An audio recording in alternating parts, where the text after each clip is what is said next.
There we are. So what you said was off the record.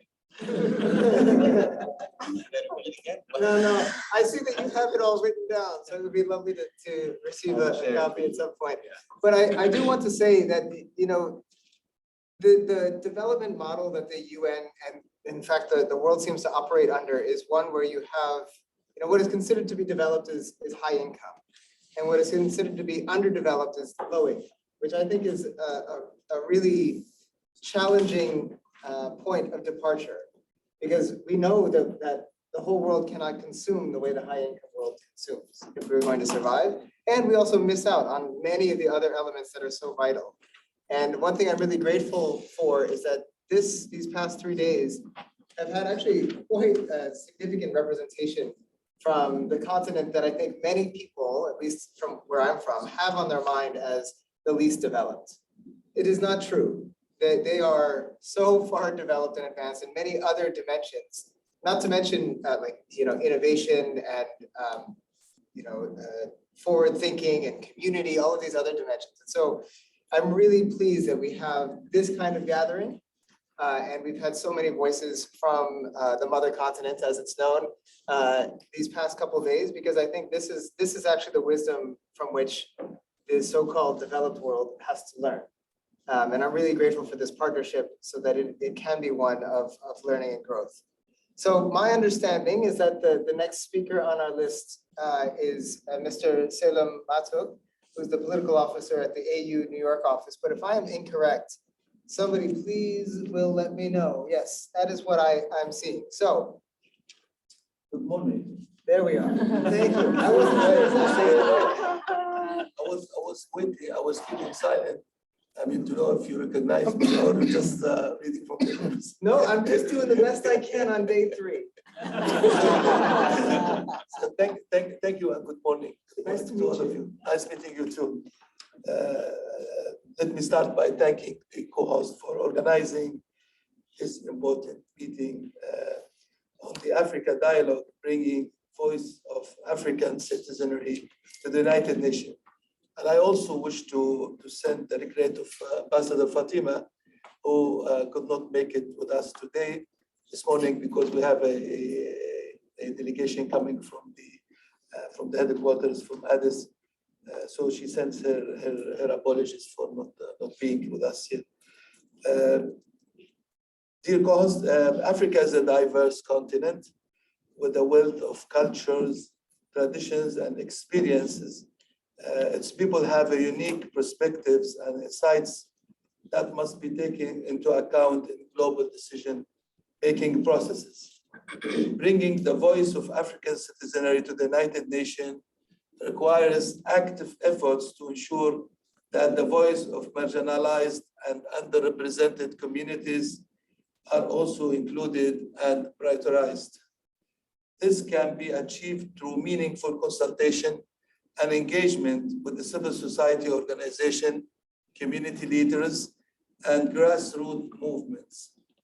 Let me also thank you for the guiding questions, especially on complementing and reinforcing the synergies and interlinkages between the 2030 Agenda for Sustainable Development and the Secretary General's Our Common Agenda, and what the African Union recommends as the participatory modalities and intergovernmental outcomes for both the SDG Summit and the Summit of the Future is as follows. Firstly, both summits should adopt a participatory and inclusive approach that engage a diverse range of stakeholders, including civil society organizations, youth, women, and other marginalized groups. This approach will ensure that the outcome of the two summits are informed by perspectives and experiences of a broad range of actors, including the African citizenry. Secondly, the two summits should take an integrated approach that recognizes interconnectedness of the 2030 Agenda and our common agenda. This approach should focus on identifying and addressing the synergies and trade-offs between the two agendas to ensure that they reinforce each other and promote sustainable development in a holistic and integrated way. The two summits should also enhance cooperation and coordination among governments, civil society, and the private sector to achieve the 2030 agenda and our common agenda. Additionally, they should contribute in developing a robust accountability framework that includes monitoring, reporting, and evaluation mechanisms to ensure that commitments are being met. In conclusion, the African Union reaffirms commitments in engaging with the global community through collaborative efforts for the promotion and the development of common positions that prioritized and consolidates the voice of African citizenry and ensuring that their proposals and perspectives are reflected in the outcomes of both the SDG Summit and the Summit of the Future. I thank you for your listening. Thank you. I think this idea of the diversity of Africa and the importance of understanding that those many views is really something that again we as broad humanity have to understand. I'm looking at my colleague from India, and I work very closely with someone here from India, and she says, "But Dan, India is the most diverse country in the world, because there's so many different languages, so many different religions and types of people and cultures, and then India is confined. Africa is this huge, and it's not to make comparisons, but in the minds of many, it's sort of, oh, Africa is monolithic. What is the African voice? There is no the African voice. There are many different Africas, many different voices. And I think part of our task and part of our working together is to understand those diverse perspectives and how the UN system, through the SDGs and through a revitalized international framework, can actually serve those communities based on their needs, not our projection of what their needs are. So I think these partnerships are really important.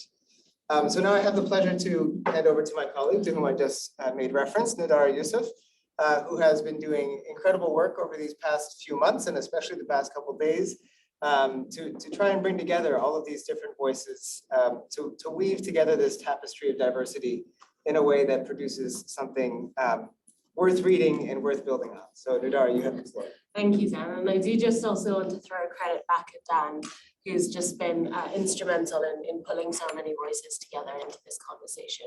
But also say yes and to some of what you mentioned. Before I get into the Global Futures Forum and all of that, very quickly as well. You mentioned earlier, Dan, what can we be learning from the CSOs that work in the African region? And I think really there is an unparalleled ability to mobilize the grassroots that come out of the African CSOs, their ability to really connect with so many people on the ground and work with so many people on the ground. And I think here in our New York or DC bubbles, we tend not to do that very much. And in true of also of Europe, in fact. So I think that sort of almost unparalleled ability to mobilize the grassroots is something that we can really learn. And yet it's done through a real community orientation. There's a general sort of, high tide raises all boats attitude about it.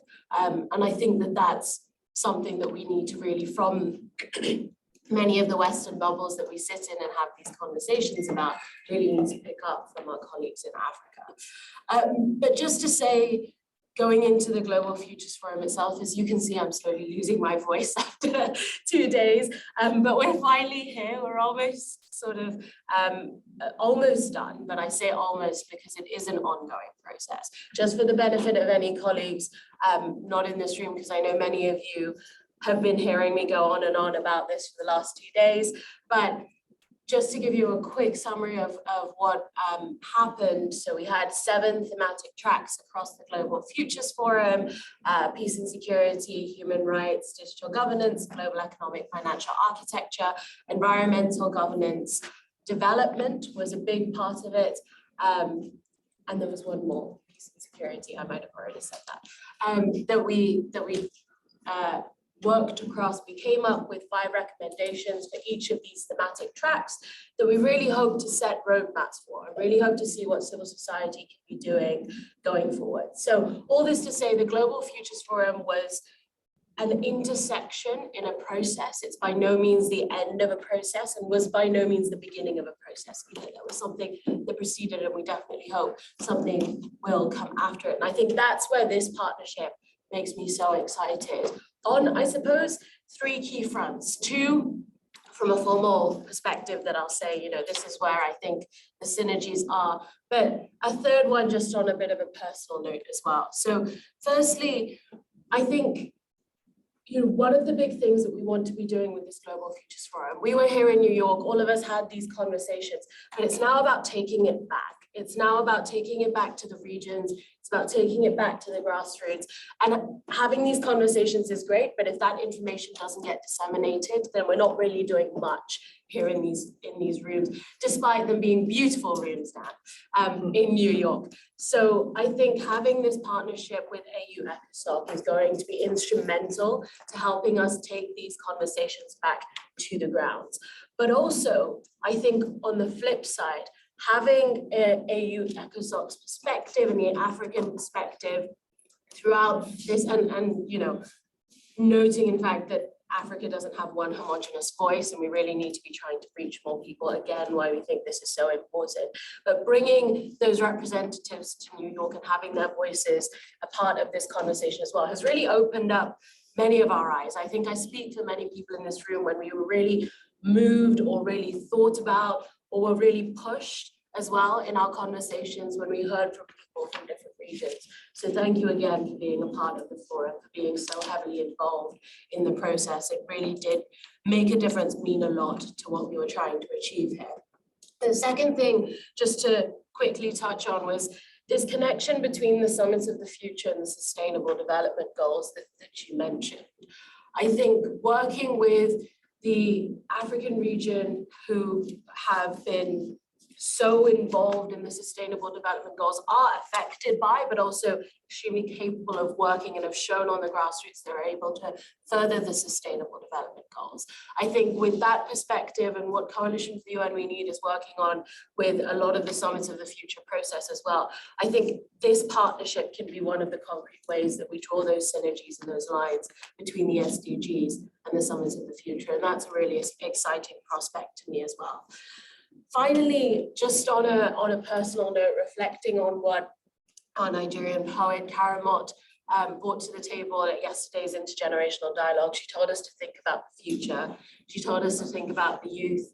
She told us that we can, you know, go fast alone, but far together. And I think Africa has is the youngest continent in the sense that it has the most young people in its region. As someone who works very closely on the youth perspective, on youth advocacy, and my official title before I was GFF coordinator was youth coordinator at Coalition for the UN We Need. And I think that sort of working with the young people in Africa is something that I'm really excited about. I really want to learn from them and see what we at the UN, who are negotiating different things and working on different things, can be learning from them as well. So just from also a futures and foresight and sort of all of that perspective as well, I think this partnership could be a real learning experience for those of us who maybe sit in with our New York blinkers on a little bit. But I think just to say again, thank you for being here, for engaging with us for all of these days, for putting together this session and continuing to build our partnership. We're just so excited to see what could come from it. Thank you all so much. Thank you very much, Dada, and thank you for the work over the past couple of days again, and for demonstrating how it looks to remain open and flexible to these new perspectives and these new understandings that we're trying to co-develop together. I mean, the world is very different now to where it was 75 years ago. And many people say because of all these crises, I actually think it's because of this opportunity of the global village. And what is required of us in a global village is to see each other as part of one community and to learn together and grow together. I think that's something that we're trying to demonstrate, and humbly so, because we know that we are doing this in incremental steps. So I will now have the pleasure of turning the floor over to Mr. Kiretwe Osei, but I'm told to call you Nana because it's much easier. Yes. It's at least easier for me, but my apologies if it's too informal. You have Yes. the floor, my colleague. If you call me by my official name, I might not actually respond because it takes me a second to recognize it. Good morning, everyone. My name is Nana from Ghana, and I'm the head of programs for ECOSOC. I would have been also happy for Daniel to continue the moderation. It's only 1 hour. It sounds like jobs for the boys for me to shoehorn in here, but I hope I'll be able to carry it forward. I think we have had, a good discussion touching on some of the various elements of the discourse. We now have the opportunity to hear from 3 African voices in terms of, their positioning and their understandings and their perspectives on everything that has happened over the last 2 to 3 days. And most importantly, hopefully, where this year is going, right? So once post GFF, what does that look like? I think for me, in passing over the floor to our upcoming speakers, who will be Mr. Oyebisi Babatunde, whom we know already quite well. He's Executive Director of the Nigeria Network for NGOs, and Mr. Kubili Moyo, who is on the screen there. He's a board member for the Global Partnership for the Prevention of Armed Conflicts. And Mr. William Karu, whom we listened to yesterday, and he's the head of secretariat for AUN. So I think as they get ready to speak, perhaps some reflections that we might all carry forward is, for me, 3 things that I've sort of noted down. One is access and participation. I think we've touched on that a little bit. How do we continue to expand the space for African civil society voices to be reflected in these conversations, in these global conversations as we go forward?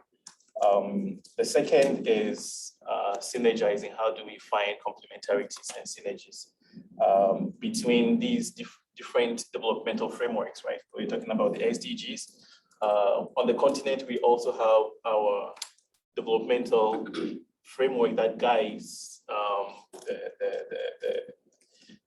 the direction that our member states take. It's called the Agenda 2063.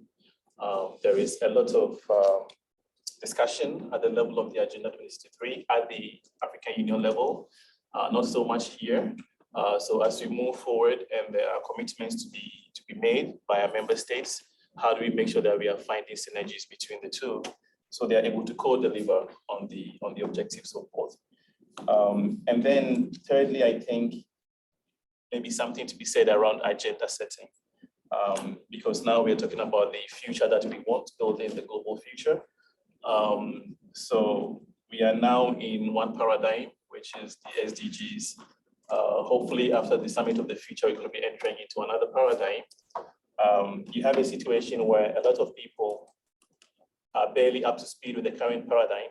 So how do you make sure that they are able to transition into the creation of what the next paradigm will look like, right? Because I think that Daniel said that the world has changed in 75 years. I would say that it has changed quite a lot in the last 15, the last 10, because the experiences of people are different. When you look at the continent, we have a whole suite of challenges that we didn't have before 10 years ago, 15 years ago. We have a lot of insecurity in the Sahel region, for instance, which is bringing back, issues of military takeovers that we thought we had actually buried in the past. So there are issues that are coming up with these UCG issues, insecurity, migration and everything that comes with it. You know what is happening in Tunisia recently. So there is a whole set of challenges that we are dealing with now that were not there before. But also at the same time, we have a whole set of opportunities that were not there before as well that we have to bring into the conversation in terms of shaping where we go. I think the conversations have been decentralized now, for especially with the availability of online and digital spaces for people to express themselves. I think, you know, our young people especially are able to contribute more directly to the direction that they want to see in their countries and on their continent. And I think we need to be taking lessons from you know, the new dynamics that we have on the continent, as well as the new opportunities as we go forward, so that we are able to co-deliver sort of the new paradigm and the new future that we want to see. So those are just the observations from my point of view. But I'm not good at talking, and I would happily hand over the floor now to our presenters, starting with Mr. Babatunde. Yes, thank you so much, Nana. And I must thank the AU ECOSOC for putting this together. Again, a partnership like this is inspiring hope and trust amongst the civil society community in Nigeria. I mean, I work with the Nigerian Network of NGOs, and it's a membership-based organization. And our work has spanned, you know, both national and global. So AU ECOSOC, you know, doing this kind of engagement for me sets a good foundation for the confidence that we now need to build in being able to engage with the UN, engage with civil society themselves, and also engage with African governments as well. And this confidence is very much important for me. And I'm using the word confidence because the last 2 days has shown the need for us to come together if we're to bring the voices of African citizens to play within the next global conversations that will be happening. Then this must be deepened within that context of understanding. And that context can only happen in an environment where civil society organizations can thrive, right? Where there's an enabling environment. Because when you talk about voice, I must be able to express myself. And it's a collection of those voices that you bring to bear on policies, on global thinking, on also, you know, shaping the future. Whether you look at issues that affect women or those that affect young people or those that are around climate change or those around, you know, debt forgiveness and also trade and other bilateral conversations that needs to happen. Public participation would also be very, very important if we're going to bring the real voices of Africans and the beauty of its diversity. The 54 African countries, there are different issues faced by young people there. There are different issues faced by women. There are different trade issues that we need to agree upon. There are different climatic realities that we're seeing. How do we bring this diversity into the negotiations that we have? Of course, this can only happen when African governments recognize, right, the need to consult, to engage with civil society, plus also to have what I call, you know, after conceptualizing everything, how do we move to practice, right? And the practice can be very, very tricky, and this is where that partnership, you know, between civil society, private sector, and government becomes very much important. We can't have a voice of citizens in the UN without meaningful consultations. And these consultations will now need to be resourced, all right? As we keep saying, we need to consult. It can be very expensive consulting civil society or consulting citizens. And we have the frameworks already. I mean, the OECD participation framework helps us. Citizens participation framework already sets some tone for how you can engage citizens and also engage civil society so that we can bring the voice from the capital to the UN. So there are so many models. When you look at the post-2015 conversations, right, there were a lot of consultations that we resourced, right? We might have to learn from all of those things in ways that ensures that Africa can have one common position, however diverse that we have. That common position can only be driven by that deepened understanding of the issues that I face as a Nigerian, that Nana as a Ghanaian would face, or that other colleagues as South Africans or Zambians or as Rwandans would face, and how does all of this help grow prosperity for people and planet on the continent, including ensuring that we're not isolating ourselves from the geopolitics and also the realities that the world now faces. So these are my deep reflections. In rounding up, one is to say that we need that deep understanding. Two, we need that enabling environment for civil society organizations to thrive and for them to bring the perspectives of citizens to bear on the conversations that our leaders in Africa will bring to the. The third is to resource the very meaningful consultations across the continent, and we could learn from what we did with the SDGs, transitioning from the MDGs to the SDGs through the post-2015 consultations. Thank you very much, BC. Not much needs to be added to that. I think the issue of consultation is important, but beyond consultation for the sake of it, you also want to have decentralized consultation and the ability for different faces to be in the room. I think having worked in the AU now for a little bit, I see sometimes the recurrence of the same faces, the same people are in the same room. So how do we decentralize and make sure we are having real inclusive consultation as well? So we'll move on to Mr. Kobile Moyo, board member for the Global Partnership for the Prevention of Armed Conflict and a very good partner of AU ECOSOC. Good to see you again, Moyo. I have the floor. Thank you, colleagues. It is a pleasure and quite an exciting process that we are seeing unfold here. You know, the strengthening of these partnerships and linkages and the collaborative efforts that are coming out from these processes. I am, yes, Mobile Moyo. I'm a board member of GPAC, but I represent also the Southern Africa region of GPAC, the Southern Africa Partnerships for the Prevention of Conflict. And I do coordinate the early warning system, the conflict early warning system for the African Union, which is the Southern Africa region side of issues, where I'm a peace building expert within this particular region also. I think one of the key things I think that we also need to kind of like bear in mind amongst some of the key things that I think some of my colleagues have spoken about here is, you know, I think we need to really, for the benefit of adding value and a lot of traction, gaining a lot of traction in the right direction in terms of how we are building this particular partnership and this particular engagement into, you know, summits of the future and various other initiatives that we're going to be engaging in, is to really get to understand the important role that CSOs play within the African context itself. Because within the African context, CSOs are very important, but less, you know, I say that in respect to, you know, the exposure and the roles that I've seen that CSOs can play in different other parts of the globe, within, let's say, within the global north, but within the African context, it's way much more in the sense that really because of some of the key challenges that are there within the continent itself, CSOs have become like a key voice for the communities.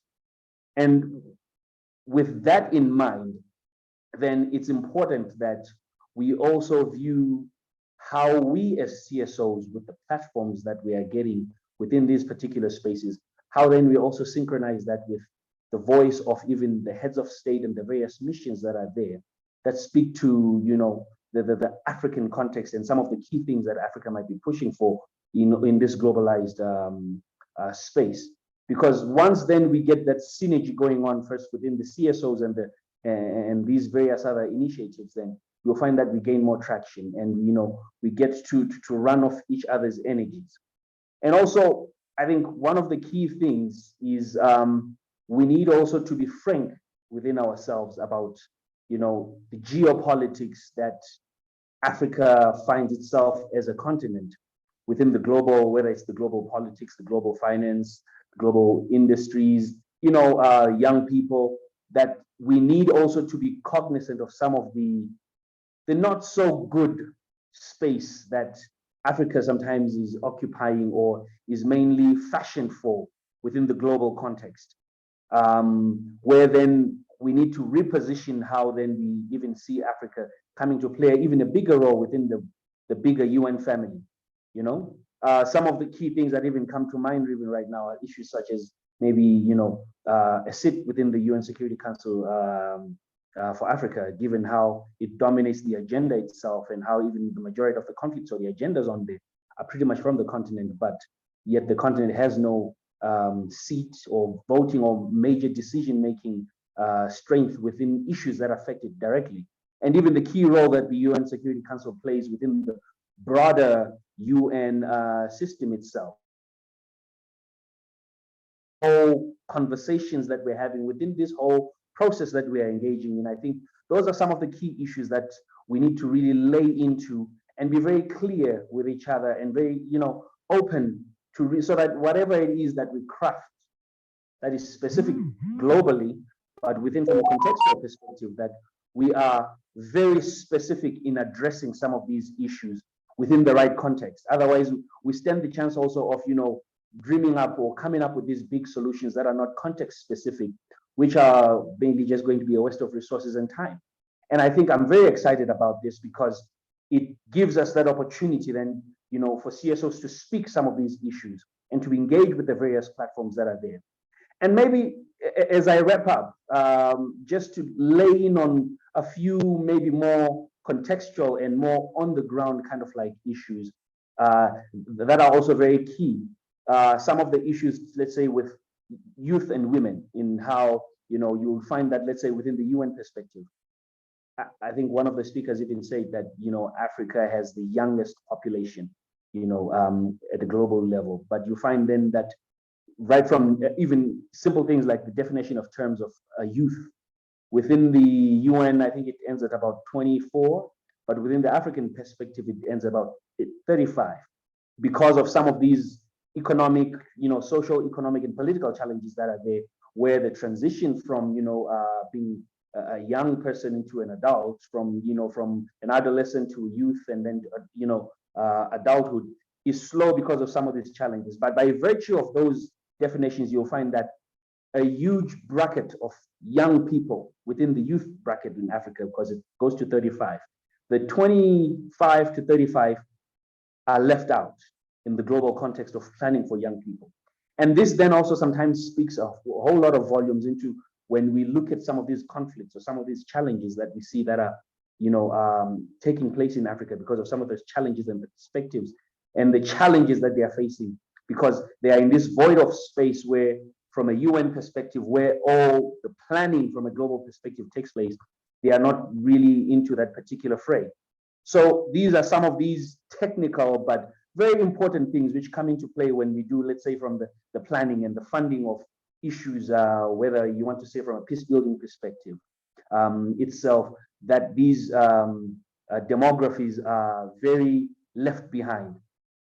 And then in itself, you know, as a peace builder, I will have a bit of a bias also maybe to some of the peace building financing processes that I think are also going to be very key in addressing some of the challenges, or even articulating and bringing the voice of Africa within those corridors, within the UN system, having it play a key role in terms of how financing is also channeled specifically at a continental level, where you might find that, you know, for every dollar sent to Africa, you know, only a small fraction of that particular dollar, of the millions and billions that are sent, only a very small minute fraction gets actually to the communities in need, because, you know, of the in-between institutions that may not necessarily be there, that are there in between.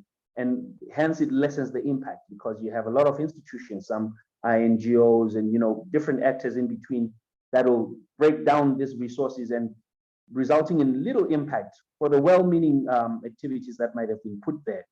So those are some of the technicalities that we need to look at in terms of CSOs in Africa, which are not ideally those that are within the descriptions of the UN in terms of support, the requirements for funding and for support, that maybe need to be relooked in terms of how do we support effectively CSOs within the region, so that they can bring about the transformation that we all seek to see, the positive transformation and impact within their communities for a better global village that we all envision. Lastly, I want to pay tribute also to the innovation that CSOs within the region have shown, despite all these challenges that we have. I mean, despite all the issues that are there and the shortcomings, but have managed then to keep, the ship afloat. Because under normal circumstances, with the challenges we have and the support and even some of the connections that are there, we could have envisioned ourselves in a worse off position as a continent, or even as a CSO sector. But we have been resilient. We have been very innovative. That the little that we have, how do we mainstream some of these key issues at the higher levels, so that at least that little voice that's there is enough to carry the day for us to live to see another day where we are seeing these positive changes taking place in terms of the increase in the spaces access, that is potentially going to transform a lot of the issues that we are having to deal with at a continental level. Ladies and gentlemen, I think I'm going to end here and speak more as the conversation goes. But thank you for this opportunity, and we look forward to building stronger synergies and relationships that are going to be positively transforming issues, not only at the African continent, but at a global level, as we seek to build a better future for our globe. Thank you so much. Thank you. Thank you very much, Moyo. I'm mindful that we are less than 10 minutes till the end of the allotted time. So I'll pass the floor directly to the last presenter, Mr. William Kuru, Head of Secretariat of AU ECOSOC. Thank you very much, Nana. It's always a difficult task to be the last person to speak because you practically have nothing to say, just to reinforce some of the points that has already been mentioned by colleagues. But let me start by indicating that from the African Union perspective, our support to African civil society is to consolidate the African voices and help ensure that the proposals within the ongoing consultation leading to the Summit of the Future in a manner at which it is presented as African with one voice. Because it's very important. We realize that most of the time when we have this kind of an engagement, we are more fragmented and we are not able to consolidate and have a more of an holistic approach in terms of our engagement. So this is very important. So as the leading civil society body within the African Union space, we'll put the Summit of the Future on our priority for 2024. And we will also explore means to further lend support to the already ongoing consultation which we've been having. It's also important for us, like I indicated yesterday, that Africa has basically developed, adopted, to be more precise, a mantra of an African common position on many emerging issues. And the reason why, because we want to speak with one voice. We want to ensure that when we speak as Africa, we are speaking for the continent, especially when we are looking at civil society and the challenges that are being encountered by the African citizen, because there's commonalities of these challenges. And therefore, how do we consolidate our perspectives and ensure that we speak from one point of view? It's very, very important in this regard. African Union ECOSOC also want to endeavor to be the main vehicle to galvanize and mobilize African civil society in this endeavor. So when we talk about reform, there will be no other better time than now. And we have to practically face the reform with sincerity and honesty. There are critical questions that we need to ask ourselves. I think my brother Moyo talks about it. If you have a continent that have over 25% member states, and yet still don't have a single seat in the Security Council, it's a critical question we need to ask ourselves. Secondly, civil society space is not a token. It is a space that has been given to us for that we're able to participate. One, for purposes of leadership and ownership of our development, because we have to take leadership of our development. And therefore, when I looked at some of our engagement and the the minimal time given to civil society, it means we are not ready for us to be able to practically address some of the issues. The solution to African problems or to any other continental problem is with the people. The people are the most affected, and therefore, when we want to find solution, they should be given enough space to be able to go for those solutions, because they are the ones who are directly affected when some of these issues are being encountered. Due to the establishment of this organ, ECOSOC has been welcoming and opening up space for African civil society organizations to interface with the African Union, more so to influence policy decision-making processes. So it's a body that does not only popularize, but also provide input into the policies and programs of the African Union. And in view of this, it is also imperative to note that within the ECOSOC structure, my sister was talking about the 7-track, we have what we call the Sectorial Cluster Committee, which is a thematic working group. And this is a pool of experts working in various thematics. And we want to ensure that in our 2024 work plan, these committees will be aligned to those tracks so that we're able to provide direct input into some of the things that they are doing. Because from the continental perspective, they are working within a thematic working group. So they're able to identify challenges and able to provide solutions to some of those challenges, especially from a thematic point of view. So it's something that we also will work with the C4UN to see how we can actually mobilize that. The other thing I want to talk about is the nexus between the SDGs and the Agenda 2063, because my colleague clearly mentioned, from the African Union point of view, as an affirmation of their commitment to support Africa's new paths of development, especially inclusive and sustainable economic growth, Africa heads of state and government signed what we call the 50th anniversary solemn declaration in 2013. The solemn declaration actually marked the rededication of the African government and African state towards the attainment of the Pan-African vision. And therefore, when you look at the aspirations within the Agenda 2063, it's talking about the contextual realities of some of the challenges that the continent is actually confronted with. So it's very important that when we are looking at some of the models and some of the frameworks that are in place, how do we discuss this framework from an holistic point of view? Because Africa has basically developed a 50 years plan, which is drawn from the SDGs. So as you implement the 50 years development plan, you are at the same time implementing and achieving the SDGs that have been developed at the global level.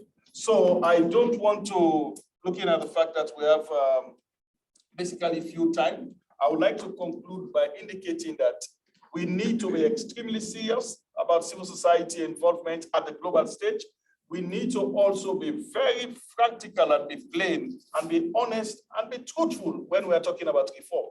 We cannot be talking about reform when critical questions are not given space at the center of at the table of discussion. We need to create space where we can ask those tough questions and we're able to get solution to those questions and take practical action in addressing them. Thank you.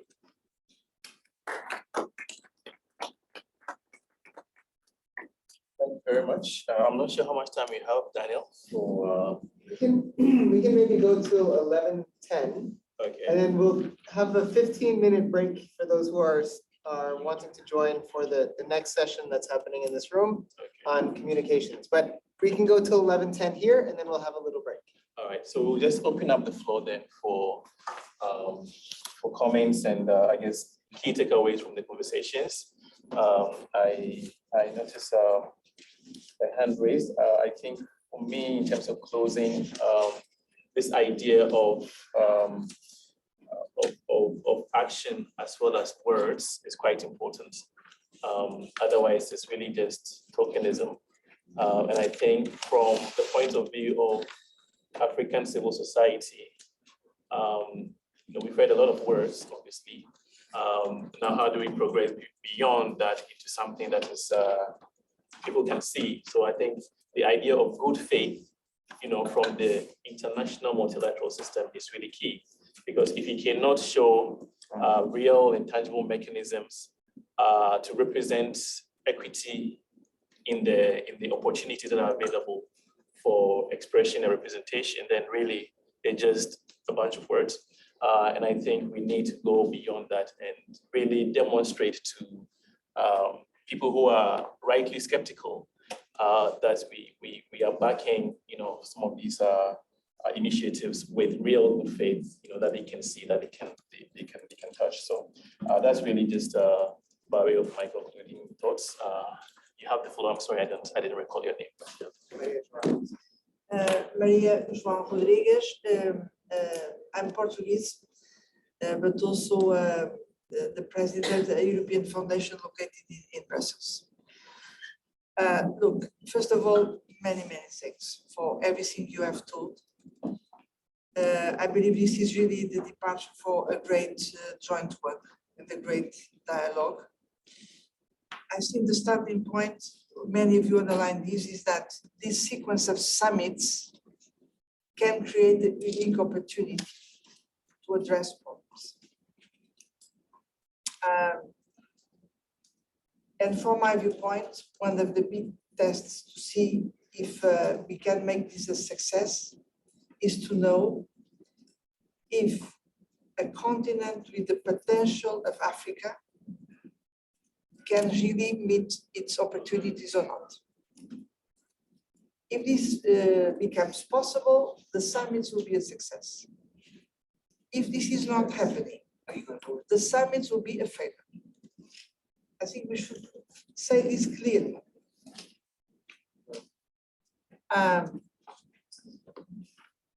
The second point I'd like to make is that the preparation of the summits will involve many differences between governments. We are seeing already this, and this will go on and go on. I really believe, this is based on my experience, that if we develop the dialogue involving civil society, we can have a much open-minded dialogue, and we can find much better solutions. That's why the dialogue starting today is so important. And this means that we should really have a very frank dialogue to speak out our minds. Well, you listened what I said yesterday, and now I'll go on to my reasoning. I'm just coming with an example about what is frank dialogue. We want all countries in the world to implement SDGs agenda. But my question is, can we really speak about equal opportunities for all of them to implement SDGs? And my answer is no. We don't have equal opportunities. Some countries have better conditions to implement SDGs than others. This is the problem.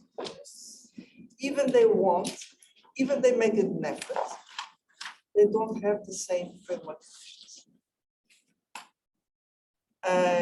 And that's when I think we need to go to a very frank dialogue, and that's why we need a pact for the future, is to address this problem, is to make sure that all countries do have the same opportunities to implement SDGs agenda, which will improve life for everybody and also respecting the planet. This is the thing we want, isn't it? And so I think we need to open a very frank dialogue about this. From my viewpoint, the reason many African countries don't have the same opportunities is because, first of all, they are dealing with trade agreements, which are not good enough to support their development. And here I'm making even a criticism of the European Union. I'm not, no problem. I'm not representing officially the European Union, so I can say whatever I think. The second point is the access to new technological solutions, which must be co-created with the African partners. This is not only about technological transfer, it's about really co-creating new technological solutions adapted to the needs of each country and region. And the third is finance. Moyo referred to this. Yes, finance. Because when we have a situation of a high indebtedness, governments don't have the room of maneuver to invest in real needs. And in our forum, we start identifying possible solutions for this. But we need to have a strong joint one. And my final point about governance, and Richard knows this because we were together in the same session. We are discussing about the potential of using G20 as let's say, a leverage for global governance. I do think there is an interesting opportunity now because G20 is being chaired by countries of the South. But my point is another one, is that European Union is part of G20. So my question is, why not African Union? See my point? If European Union is there, African Union should also be there. Okay, so I'm coming with some provocative ideas for you to come up with whatever you want to say. But I really believe that in this civil society setting, we can have much more frank talk than in, let's say, the official diplomatic. This is our added value, so let's use it. So this is my contribution, and well, Thank you. we go on. We have time for one more, and I see that Brenda has maybe you can wrap up for us. My name is Brenda Morphia. I am the head of Oxfam International, UN office here in New York. I just wanted to say that I'm really excited about the partnership that has been created and seeing the commitment that's coming from AU ECOSOC in this process. The participation has been one that has demonstrated a lot of commitment with the kind of delegation that came to this meeting. My question is just on understanding the next steps. Yes, we've engaged in this Global Futures Forum. The process, like William said, will perhaps at some point entail the involvement of the ECOSOC structure, the cluster meetings and cluster processes that he talked about.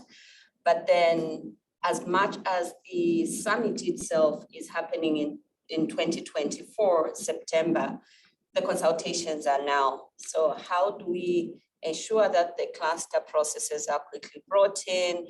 How are we anticipating to bring in the broader African citizens in the process?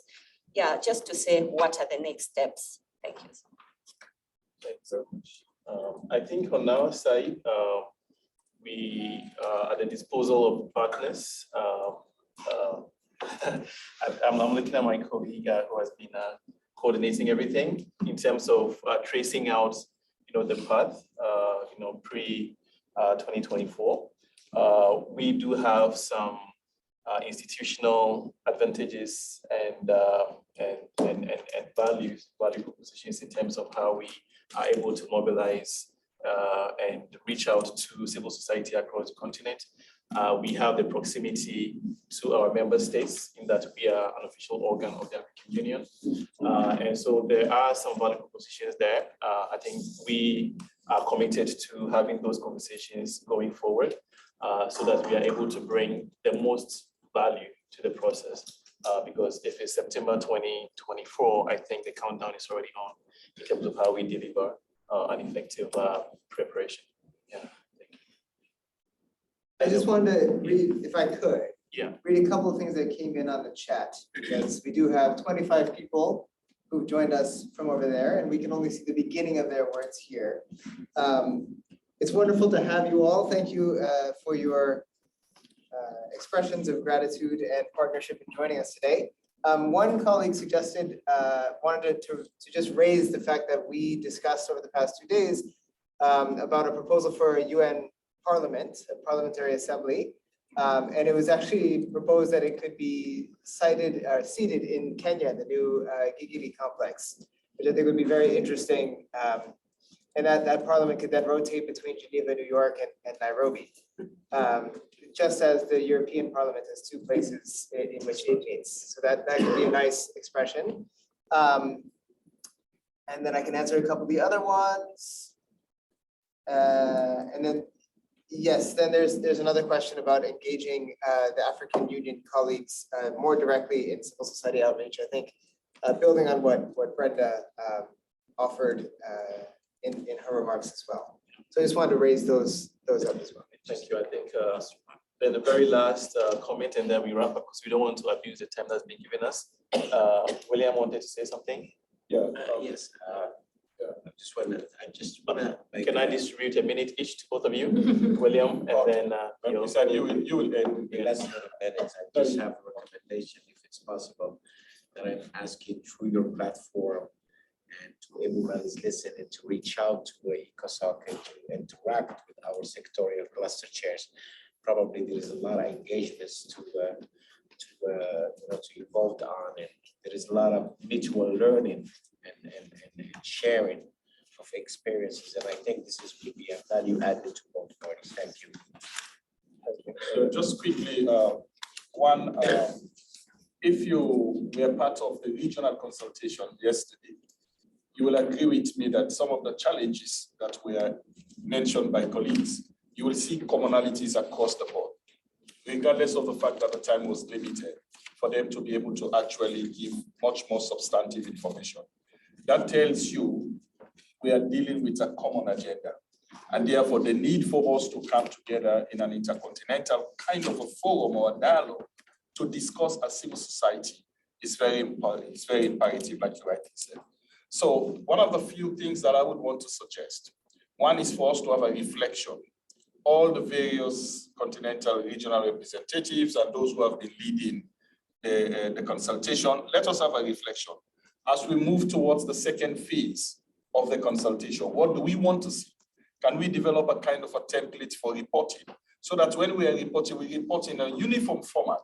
These were the things that were discussed, these were the challenges, these are some of the recommendations, or these are the critical questions that are coming from civil society. And then lastly, we need to be able to have it in a much more structured manner, even developing questions that can provide leading responses that will address the critical issues that we want to bring out. And then lastly is a part of the reflection.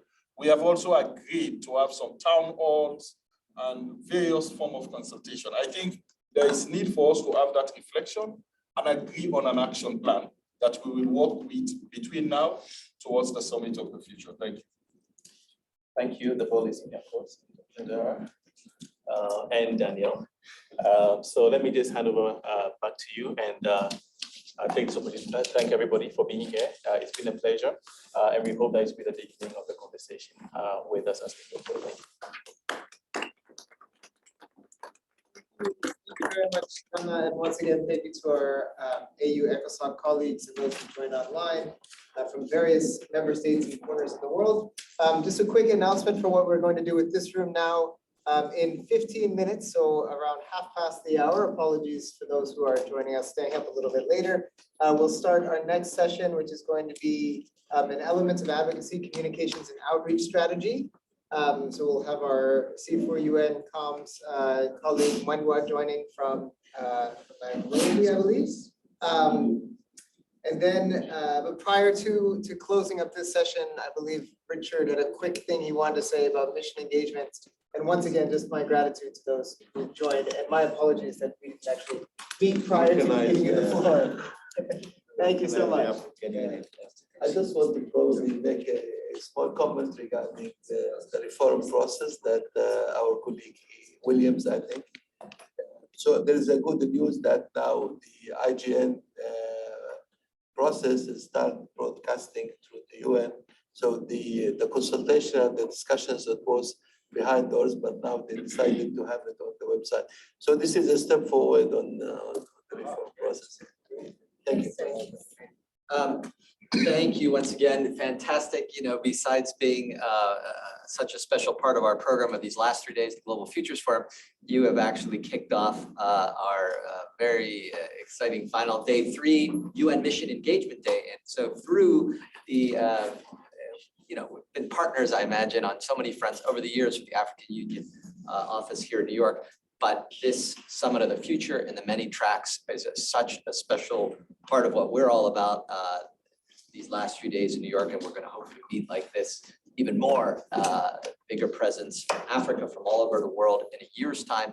And then we're going to do a lot in between at the Capitol. So we hope we can continue to work with you and your colleagues at the AU office and of course through AU ECOSOC. There are many other visits throughout the day, as you know.